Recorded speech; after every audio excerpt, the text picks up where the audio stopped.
Bloomers in the Garden. I'm Len Schroeder. And I'm Julio Zamora. On today's show, we're going to tell you the true story of an Aztec king and an American spy. A story of a foreign ambassador and the influence of the presidential election. A story that weaves itself right through here in Philadelphia.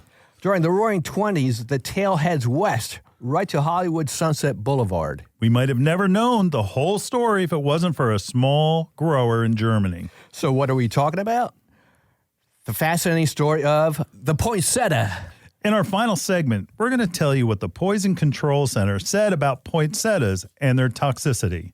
So stay tuned. We'll be right back in the garden right after these messages.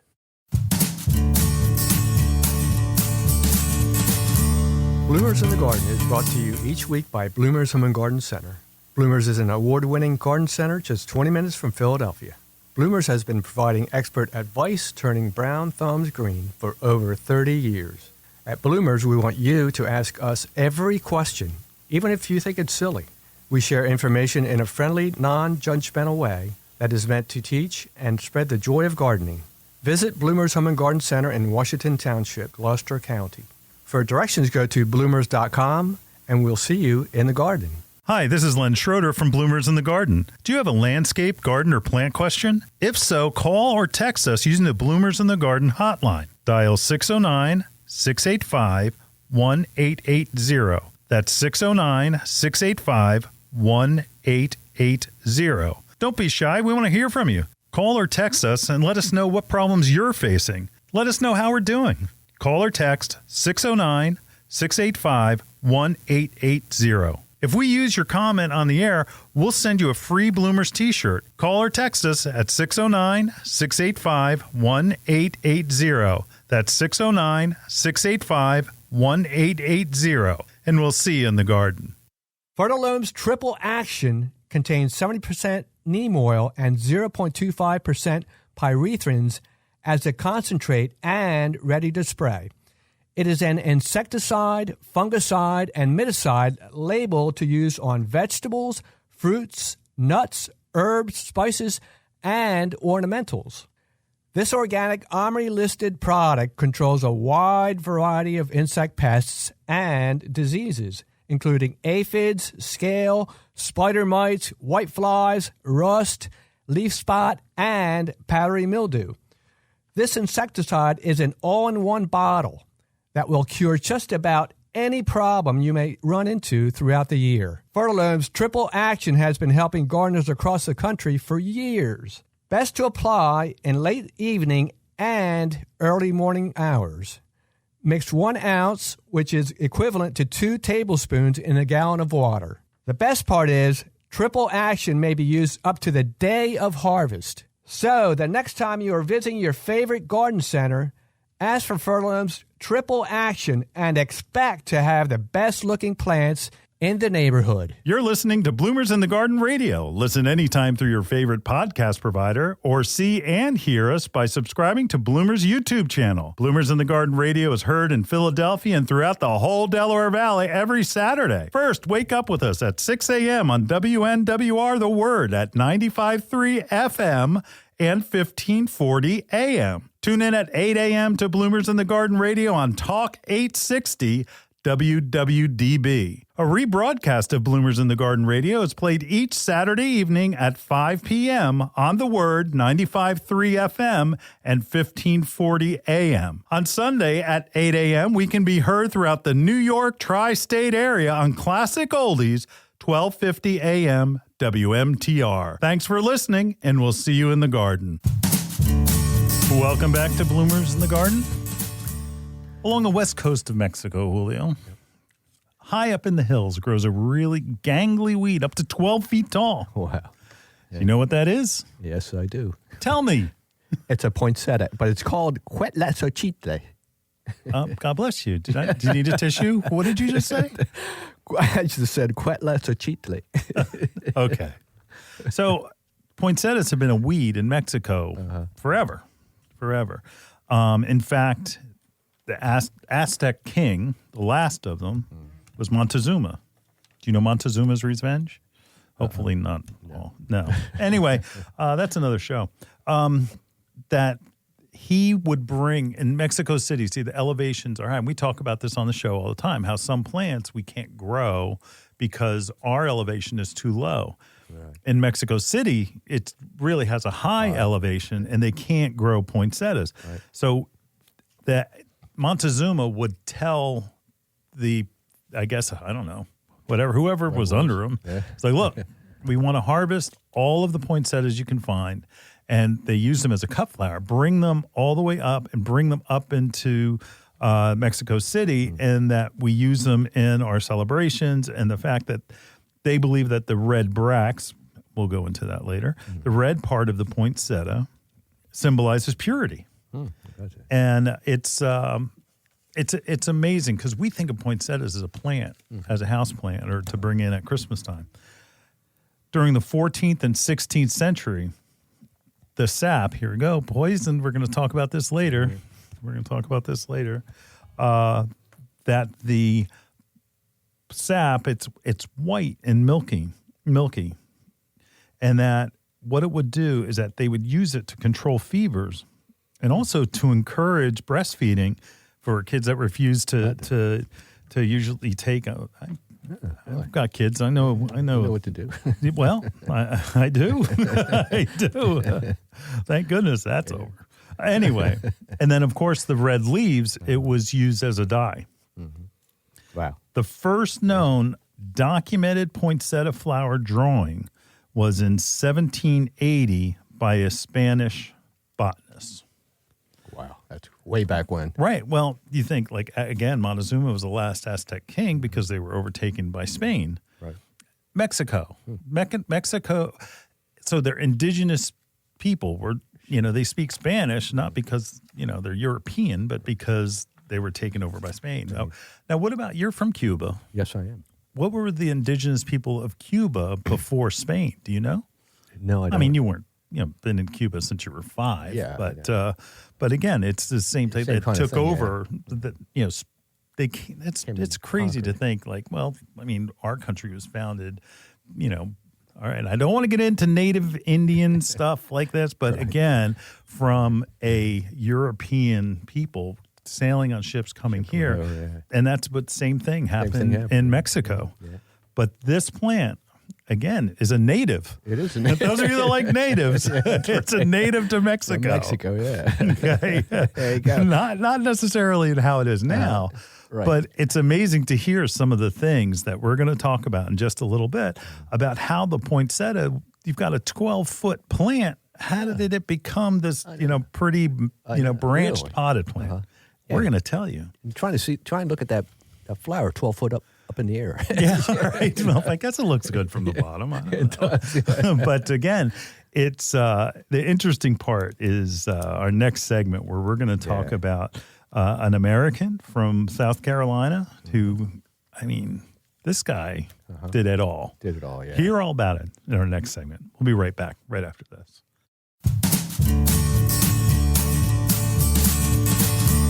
Hi, this is Len Schroeder from Bloomers in the Garden. Do you have a landscape, garden, or plant question? If so, call or text us using the Bloomers in the Garden hotline. Dial 609-685-1880. That's 609-685-1880. Don't be shy. We want to hear from you. Call or text us and let us know what problems you're facing. Let us know how we're doing. Call or text 609-685-1880. If we use your comment on the air, we'll send you a free Bloomers t-shirt. Call or text us at 609-685-1880. That's 609-685-1880. And we'll see you in the garden. Are you looking forward to a spring of vibrancy while using the best organically approved growing media for your annuals and vegetables? Coast of Maine's Sprout Island Organic Seed Starter has been created to set a diverse culture ideal for germinating seeds and root cuttings. Created using the best ancient composting techniques and new age mixing devices, Sprout Island Organic Seed Starter gently combines kelp meal, worm castings, mycorrhizae, perlite, and sustainably harvested peat moss, establishing the most desirable setting to enhance new plant growth. Coast of Maine's Sprout Island Organic Seed Starter is available at these local retailers, or visit www.coastofmaine.com to locate one near you. Staffers of Kissel Hill Home and Garden Store, Rohristown, Pennsylvania. Ashcombe Farm and Greenhouses, Mechanicsburg, Pennsylvania. Pickering Valley Feed and Farm, Exton, Pennsylvania. Hi, this is Len Schroeder from Bloomers in the Garden. It's time to deck the halls. Roping, garland, fresh-cut Christmas trees, all available at Bloomers Home and Garden Center. The greenhouse is a blaze of red poinsettias and other colors from the new whites and the new pinks that we have. Make sure you get your Christmas cactus. That's right, Christmas cactus, get them now. Soon they're going to be all gone. Make sure you come in. All ornaments are buy 3, get the 4th free. It's a great time for even the specialty ornaments like Christopher Radko, Old World, and more. We'll see you in the garden at Bloomers Home and Garden Center. Make sure you go to bloomers.com to get our address and our store hours. See you in the garden. Welcome back to Bloomers in the Garden. Well, folks, I want to introduce you to a man called Joel Roberts Poinsett. He was a Southern California politician who lived from 1779 to 1851, which makes him, 72 years old for his lifespan? South Carolina. That's right. Did I say north? You said California. Oh, I did. California didn't really exist then. We're going back to Mexico. Oh, yeah, we are. Yeah. But he lived during basically from the end of the Revolution to the start of the Civil War. Wow. So back then, his father was a doctor and evidently well-to-do. And they said, all right, son, we're going to send you abroad to study abroad. So he's born, what did we say? He says 1779. I love history, by the way. So when he was 17, 18, he was sent to go to college in England and a medical school in Scotland and a military academy in England.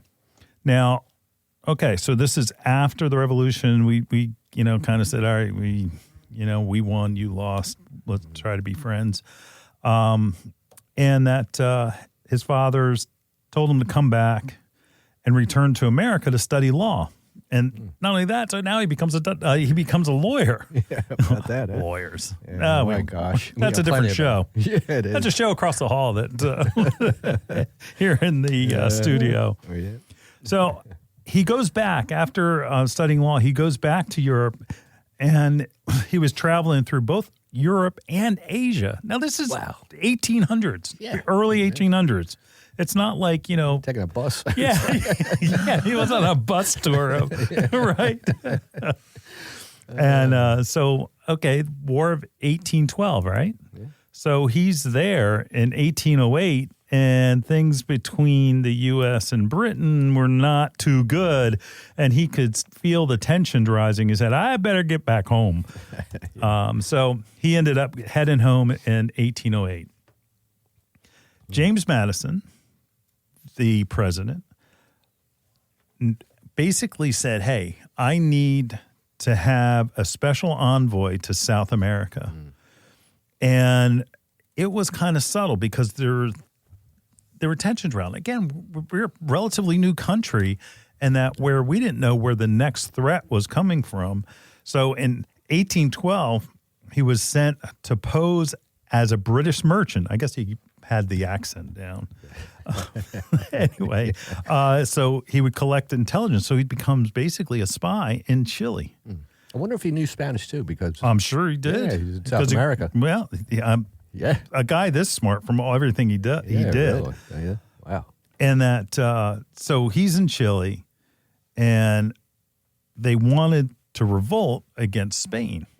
So he's picking up all this and sending dispatches to the president. So it became pretty volatile. And Poinsettia's position, they kind of suspected him of being a spy. And they said, uh-oh, we need to do something with this guy. Yeah, really. So, he felt that and the pressure on. And then he left and went to Argentina. And he stayed there until 1815.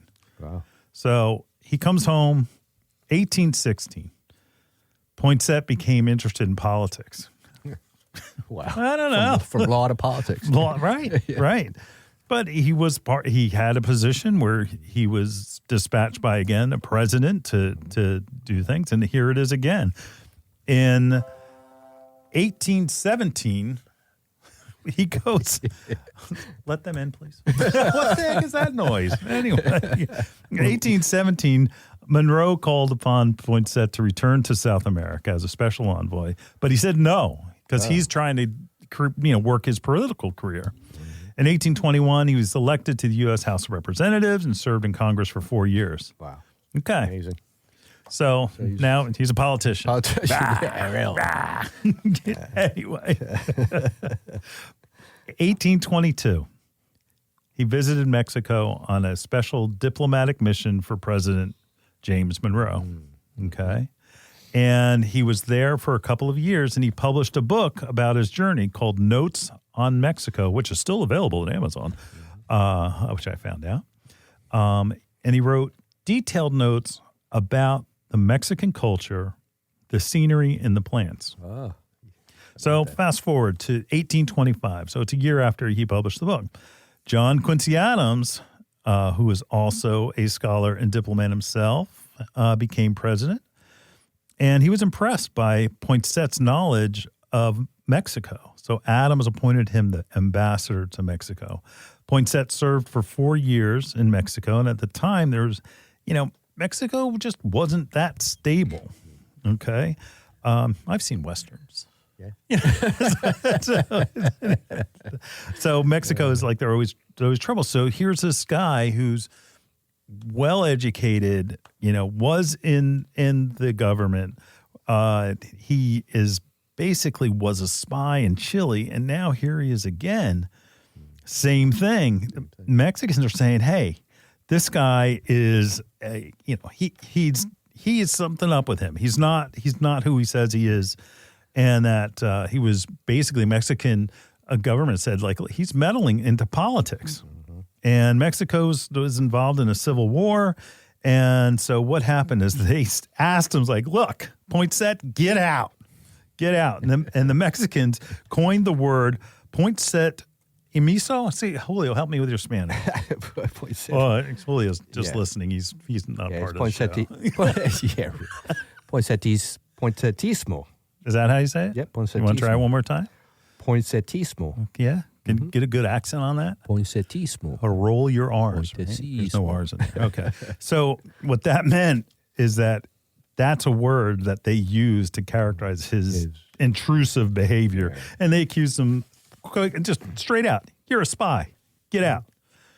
So, but our president said, hey, you're a friend of Andrew Jackson, who happens to be my opponent in the next election. Stay in Mexico. Right.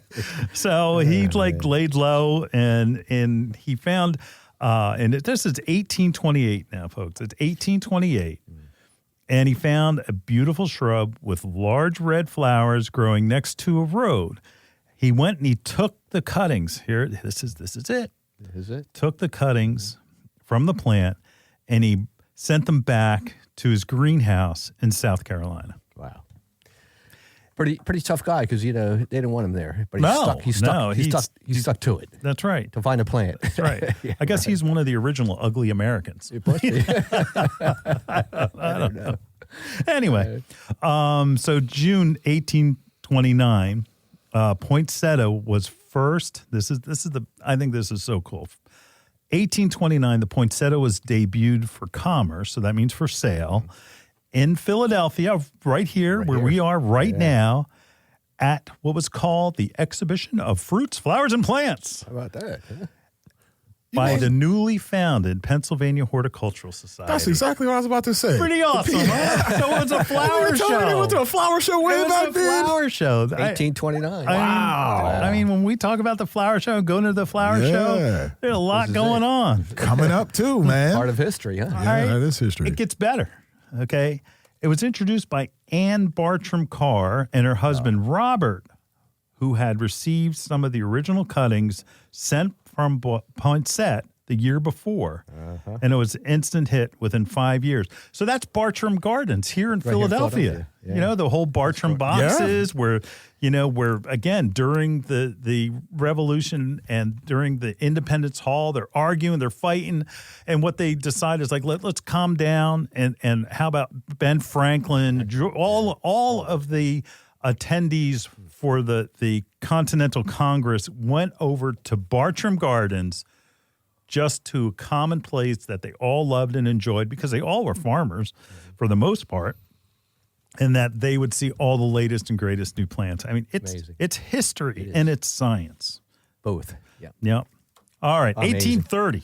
Jump to 1830. Year later, President at this time, Andrew Jackson, whom Poinsett had a diplomatic mission on American soil, and President Jackson authorized the recall of the ambassador Poinsett to return to Washington to Charleston. So what happened is he was still in Mexico to this point, but his buddy Andrew Jackson said, look, you can come home now. I won, basically. And that he became president. This is Poinsett, president of the Unionist Party in South Carolina. Wow. 1830, right? 1830. Well, 1830. What's going on? What's going on? Beginnings of the rattlings of sabers for the Civil War, which would start 30 years later. Now, he and this group was a group that didn't want secession of South Carolina, and that it was during a crisis that was made clear. And again, they a lot of times we're taught history. It's it just kind of happened. It's like no. This was brewing for a while before the Civil War started in the 1860s. Again, so he was in South Carolina, an unpopular position about not seceding. 1837, Martin Van Buren was elected president and told Poinsett to come out of retirement to go to Washington to do what? Become his Secretary of War. Wow. This guy's amazing. I mean, from Congress to wow. It's again, he was there for 4 years and then came back to South Carolina. He used his position to authorize an expedition in 1838 to survey and map the region between the Mississippi and the Missouri rivers. I mean, this is not just some, bureaucrat. No. Okay. He has accomplishment. Authorized an expedition that reached Antarctica and sailed through the South Pacific Ocean along the western coast of North America. You already been to Europe. 1841, he retired to his plantation in South Carolina, where he opposed the growing secessionist movement in his state. Actually, it was a different person that named the poinsettia. And in 1843, William Prescott, a historian and horticulturist, was asked to give the name of the poinsettia. And what he did is he, in his book, Mr. Prescott wrote The Conquest of Mexico, and he detailed Joel Poinsett's discovery of the plant, and Prescott named the plant the poinsettia in honor of Joel Roberts Poinsett. Wow. Amazing. And there you have it. How did it get its name? We're going to talk more about the poinsettia and how did it get on your kitchen table right after this.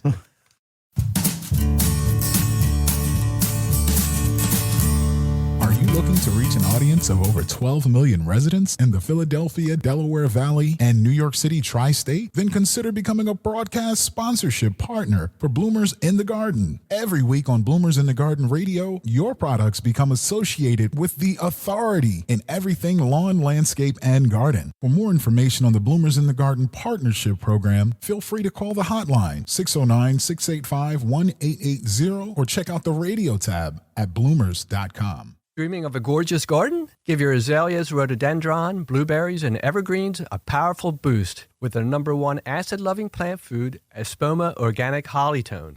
Hollytone is a perfect blend of natural, long-lasting ingredients that nourish plants for stronger roots, faster growth, and bountiful blooms. Plus, it's easy to use and safe for people, pets, and planet. Visit Espoma.com for a retailer near you and helpful gardening tips. Espoma, a natural in the garden since 1929. If you're like me, then you absolutely love birds. The Bird Sanctuary at Bloomer's Home and Garden Center has you covered. They're dedicated to the care and feeding of wild birds of all sorts. Want to bring more birds to your yard? Then you got to see this place. Bloomers has a huge flock of feeders, birdhouses, birdseed, and much, much more. Want to feed the birds and not the squirrels? They have this absolutely cool bronze bird feeder that will drive those sneaky squirrels nuts. They'll be moving to the next door neighbor in no time. OMG. Bloomers have these absolutely adorable birdhouses that will turn your yard into the perfect bird B&B. They carry all types of wild bird seed, suet, seed cakes, and mealworms. Bloomer stocks Lyric, Coles, CNS, Pine Tree Farms, and much, much more that will keep those beautiful birds coming back for more. Bloomer's Home and Garden Center is located in Washington Township in Gloucester County. For more information and directions, check them out on the web at bloomers.com. Bloomer's Home and Garden Center, you got to see this place. Welcome back to Bloomers in the Garden. So we just basically told you about how the poinsettia was discovered and brought to America. So poinsettia was used here mostly as a cut flower and by one family, the Ecke family, and they had the Ecke Poinsettia Ranch. I'm not kidding. Out in California, and it's named for that family that made it popular to the masses. And basically, Paul Ecke Sr., follow us here, 1920, his ranch was right on Sunset Boulevard in California and grew them as a cut flower. And he would take, like poinsettias, again, they have not been domesticated to the poinsettia we know now. They were long, tall plants, and he would grow them as a cut flower, and he would cut them, and he would send them east by train. So there would be some pot production, not much. But what would have to happen is that they would literally take the branch of the poinsettia and bend it down and wire it together and then back up so it would be more of a realistic size that you could, was more mounding. But if you know anything about poinsettias, they snap really easy. So, again, it was an art to be able to do that. And so poinsettias weren't really used as a pot flower that often. Took all the way 30 years later, the Barbara Ecke Supreme had 22-inch wide flowers. Wow, and again, this is through breeding. It's through science. Julie and I talk about it all the time. It wasn't until really the 60s. And this was something that people wanted. People wanted to have that plant so that it was more portable. I mean, as a garden center guy, I know that it's like, we find poinsettias. Like, people think of them as, for what they are. They're perfect for Christmas. So Paul Mickelson Greenhouses of Ohio, okay, he was trying. And this is where the science comes in. He was trying. He was doing seedlings and trying to develop plants that would be more compact. And he went and he said he gave up, and he had some seedlings that he just put in the dump pile. And he had come back to that pile, and there was still a plant there that was still growing. And then that happened. So he dumped it, and this thing's still growing, but he's looking at it, and it was what he was looking for. It was a compact plant and a better performer.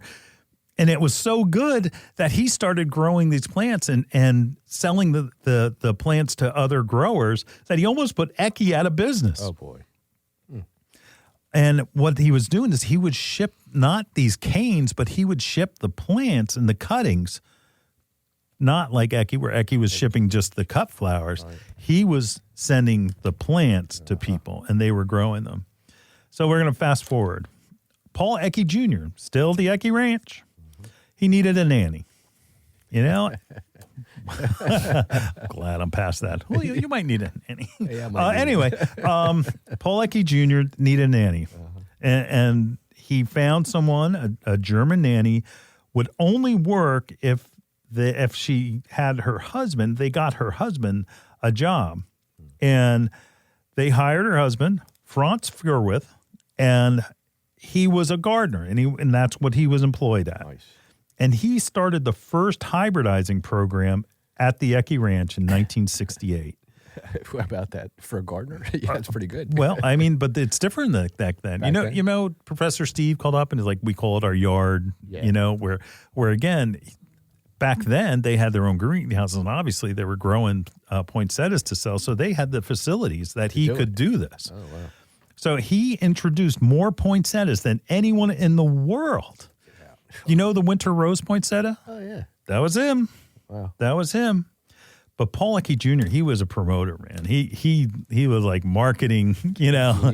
He went and he would take poinsettias and he would give them to every news station, the Tonight Show, Johnny Carson comes out. There would be the poinsettias surrounding everywhere. And there would be all in the studios. Awesome. And people would see that on TV, any like holiday movies. Yeah. He would give them to the set. He's right there in Hollywood. So all of a sudden people are seeing, you know, their poinsettias everywhere. And the demand for poinsettias continued to increase.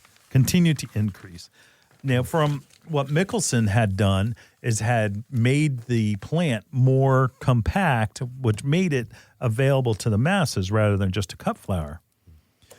Norway. Here we go. Right. Yeah. Do you know my girl Danielle? She's Norwegian. Norwegian? Did you know that? Yeah. Got a great cruise line. Yeah.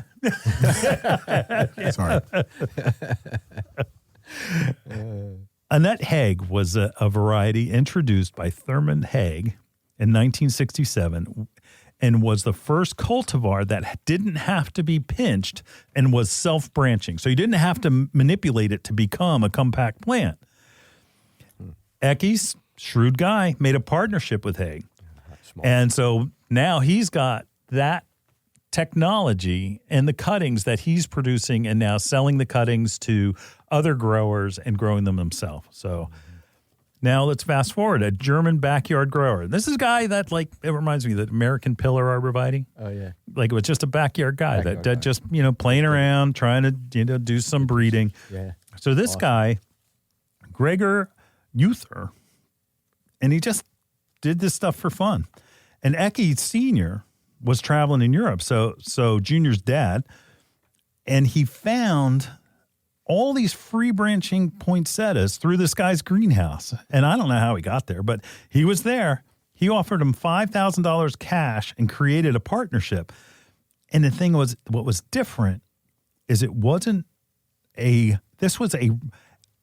completely different because it wasn't just a rooted cutting. It was a graft. So it was actually the root stock was separate from the top stock. Now, this is where it gets pretty interesting. So they took basically the root stock, and for lack of a better word for the folks listening, I don't want to get into the details of grafting, but it would be grafted onto a poorly branched plant, so one that didn't do really well. And then it was a better plant that was graft that did do because sometimes with weaker plants that on their own rootstock, they don't perform as well. But so this multi-branch plant was grafted onto a better rootstock, and it made the complete difference. It is. And again, it's here. The stories. This is where it gets really amazing. A breeder in the 80s. So this is not that long ago. Yeah. That found out that it was the phytoplasm that was transmitted from an infected plant. So on a specific grafting and into a branched plant. The photoplasm that was transmitted from this infected plant to a non-infected plant, the photoplasm was shown to cause an infectious agent, what was related to actually a peach tree disease, and a stunt to spirea. Now, a stunt is something where it doesn't, it forces a plant and it doesn't grow real big. Now, I know I'm getting in the weeds here, and hang with me. But what this virus did is it was what made the poinsettia become, and all the poinsettias you get now, it's the actual agent that makes it so that it's multi-branched and they're full and they're big and they're beautiful, and that the ones that can be brought into the house. Now, so this was a trade secret. And again, it's so strange because the plant infects the other one, and it's a good thing. On a peach, it's not a good thing. On a spirea, it's not a good thing. But on this, it was. And it was known by, it was hush-hush. It was by poinsettia grower. Of course, a professor with a big mouth told the secret and ruined this monopoly that Ecke had for decades. I mean, just shut up, Yeah. It's so then what happened is that instead of Ecke having the rights to it and everything else, it was free knowledge now, and it was not a good thing. So there was a study done in 1976, and where poinsettias were a $40 million crop. 25 years later, so 2021, I guess that would be, right? I think that's right. 2011? Yeah. 250 million. Oof. So the difference between having a branched plant as opposed to having somewhat of a leggy plant increased that. Now, the sad news is that Paul Ecke III, he said, all right, it's time to cash out. And he sold the business and the Ecke Ranch to Duman Orange, which is, they still retain the Ecke name, and they still produce poinsettias, so under the Ecke name. But it's no longer part of the family business. So Duman Orange does a lot of propagation, a lot of different types. It's the science, folks. It's the science. It is. So amazing. The poinsettia is a marvel. It is. It doesn't just come out of the gate like that. It goes from this 12-foot weed to this beautiful 18-inch mounded plant.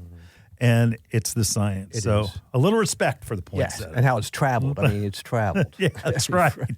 That's right. On a train. And Joel Poinsett never got put in jail for, it was Chile, good Mexico. Man. He was jumping all over the place. Yeah, but again, the Eckes are the ones who really promoted the poinsettia as being that Christmas flower. They made it what it is today. Yep. All right. We're going to be right back in the garden talking about how to care for your poinsettia right after this.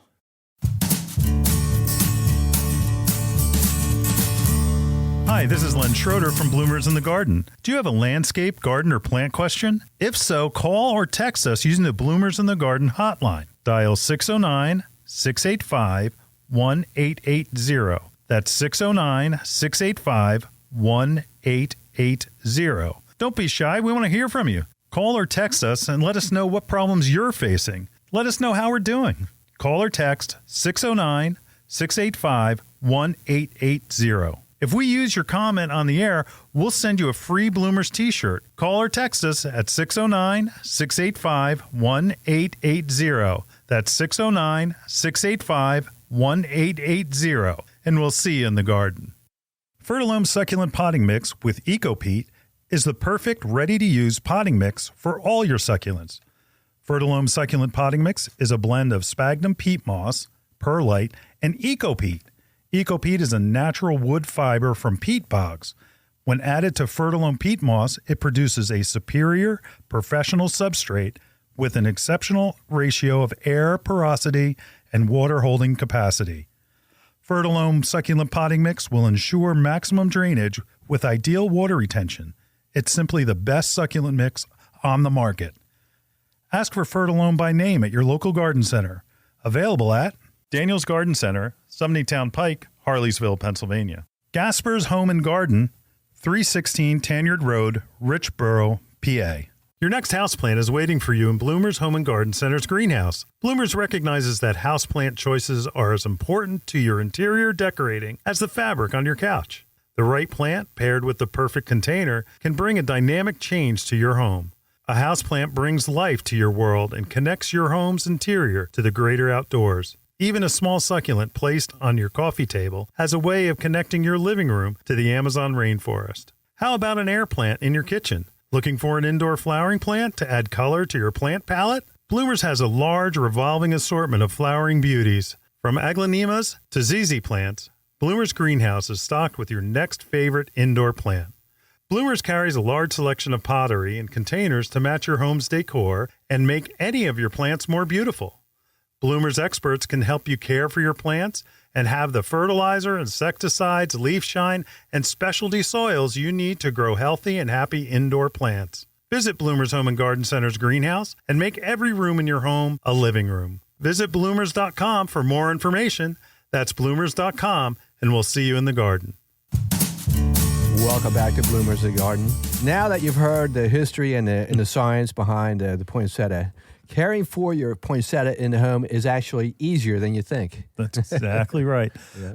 You know, I so often we hear it's like, well, how much light does it need? Well, it needs bright light. And I love how we put that poinsettia needs enough light so you could comfortably read a newspaper by. Okay. All right. It's easy. Those millennials and younger, a newspaper is something that's, black and white and red all over. Uh-huh. It's got ink? No? All right. Come on, Julio. You're supposed to be. I should get an yeah, Sam, can you give me a thing? Yeah. Never mind, Sam. All right. So really, it doesn't need bright, direct sun all the time, but it does need to have some light, a comfortable light. So, yeah, it doesn't need, again, full sun direct beating down on it all the time. Watering, keep it moist, not wet.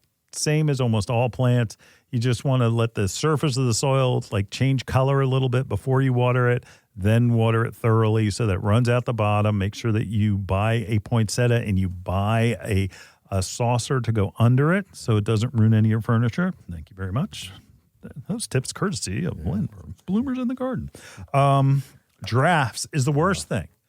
Drafts, it just does not if you put it by your door where the door opens up and it's 20 degrees outside and it blows in and it shakes your poinsettia because it feels the wind, right. Your poinsettia is going to die. Uh-huh. And what will happen is it'll start wilting down and you're wondering, it must need water, and then you'll overwater it. Yeah. But it just does not tolerate drafts. And that goes with putting it near heating ducts. If you have forced hot air, just make sure that it's not blowing on your poinsettia because it doesn't like cold, but it also doesn't like the air from the I'm sorry, my brain just went on a little what? Do you remember I remember Maria telling us that she used to bring all of her house plants out to have a wind bath? That's right. Poinsettia doesn't want a wind bath. No. Okay. Nor does any of your houseplants for that matter. Wind bath? Yeah, though? she would bring 25 or 30 plants outside to leave them outside so they got a wind bath. Oh, my gosh. Tick-tock. Tick-tock. Oh, it must be true. Anyway, the real flowers on a poinsettia are not, we call them bracts, the red. That is not the flower. The middle of the plant, it's little yellow in the center. That is the flower. So if you want to fool your friends and family, what color is a poinsettia flower? Yellow. Yellow. Yeah. That's right. Very good. And that they eventually will drop off, okay? And it just happens when they're inside the home. And you can keep it around as a houseplant because the bracts are going to stay red. So, and it's not really that noticeable, especially from a distance. So you can keep it as a houseplant as long as you want. And again, they naturally bloom. If you keep it from year to year, they naturally bloom without any light modification. They naturally actually will bloom later than Christmas. It does need some manipulation for that. If you would like a poinsettia care sheet, please text or call our hotline at 609-685-1880, and we will make sure that you have one before Christmas. We'll make sure you have one as soon as we get your message. We'll turn that around and get that out to you. Again, it's a poinsettia care sheet, goes through details, and even if you want to try to get it to rebloom, we have that information that we can share with you. But that's it. That's it. Yeah. Moist, not wet. Basically, moderate light does not, can't go in the dark, but it doesn't need to be in full sun either. And again, enjoy them because the amount that it took to get them here is pretty amazing. It's pretty amazing. And the colors that they have now, it's nuts. Like where it's like the whites, like where the whites were always like a creamy white. Now there is like a bright white. It's like a paper white. Yeah. Yeah, like it did. Sure. It had. I guess what do they call it? Stuff that you put on your teeth. Oh, enamel. Crest, like the Crest whitening strips. It's like it all of a sudden, went through that process, and there's pinks that are like, Barbie pink. Yeah, the Mattel pink. Yeah, for sure. The one that we got at Bloomers, man, that pink is hot. It is hot. It is hot. I said, man, these are great. It is. We have one if you look on our YouTube channel, and please subscribe and make sure that you give us 5 stars, please. This variety is called Poinsettia Christmas Beauty Princess. So if there's a princess, there's a queen. And if you look at the variegation on the actual, we're going to call it flower, even though it's a bract, that it has almost like a variegation, and it's a subtle variegation, and that's in the flower that's a little paler red, like whitish red, and the out tips of the leaves are regular red. So it's just a little bit different. The varieties that are available and the colors that they're coming up with are amazing. So go to your local garden center, come down to Bloomers, and take a look, because the poinsettia is not, it's basically not your grandmother's poinsettia anymore. So, all right. But they're poinsettias. They're poisonous. No, they are not poisonous. And we're going to talk about that in our next segment. We'll be right back right after this.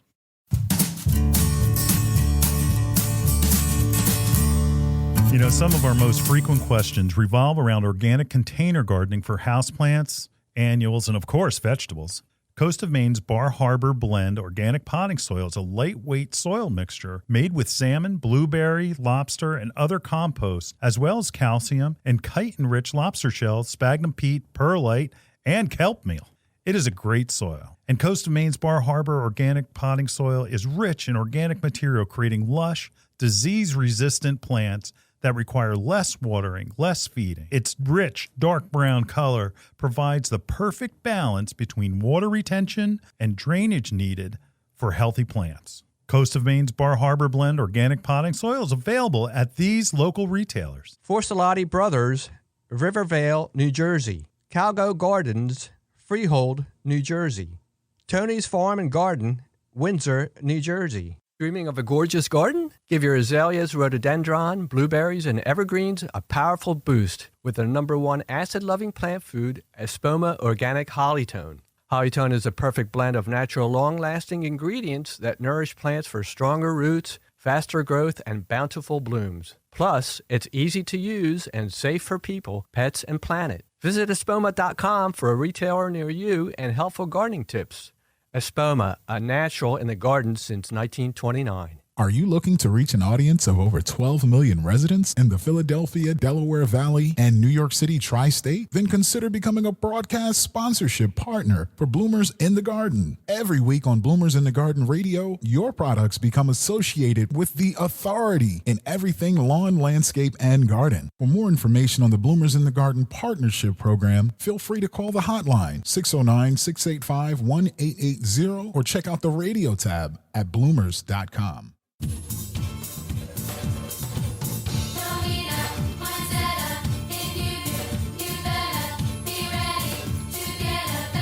What?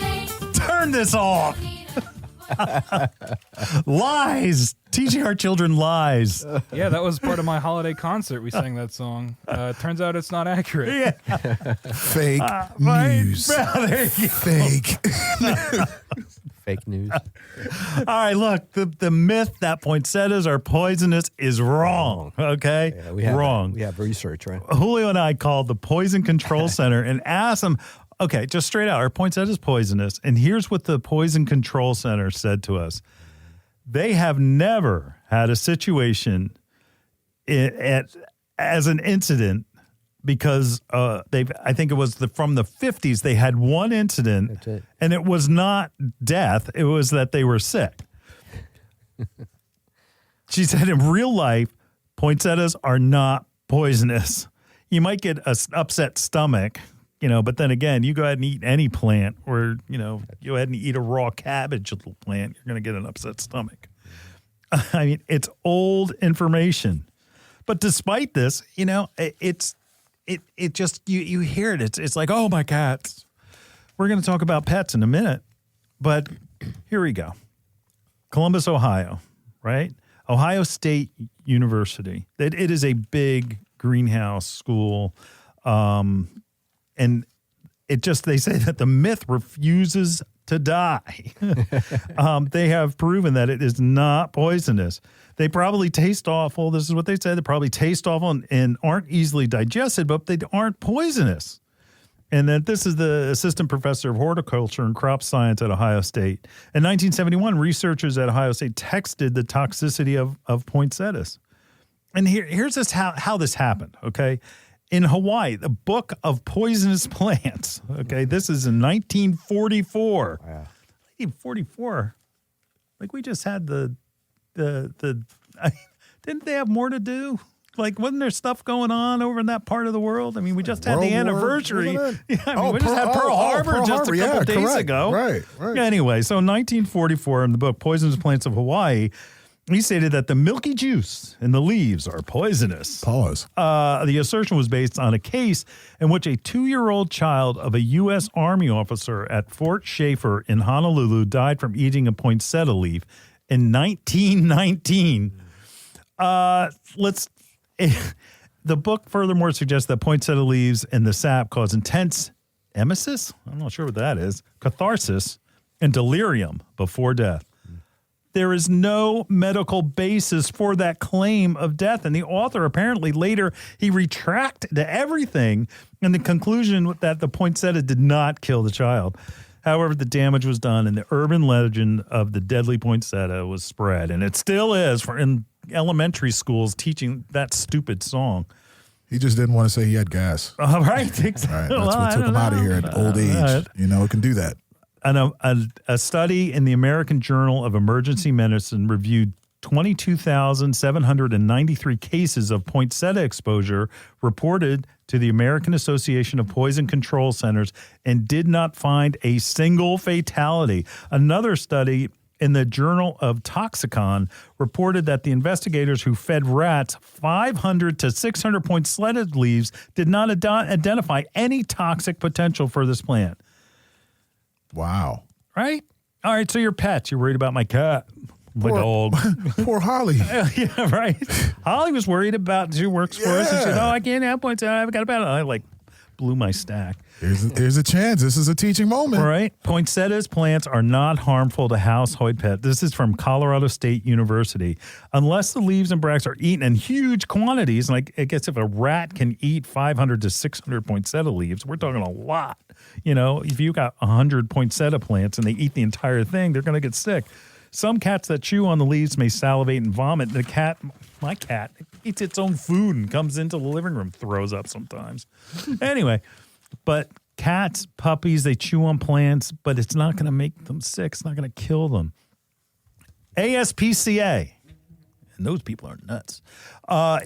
Irritating. Send your hate mail to Julio Zamora, care of Bloomers in the Garden. Irritating to the mouth and stomach, sometimes causing vomiting, but generally overrated in toxicity. Final word, poinsettias are not toxic. Go to break.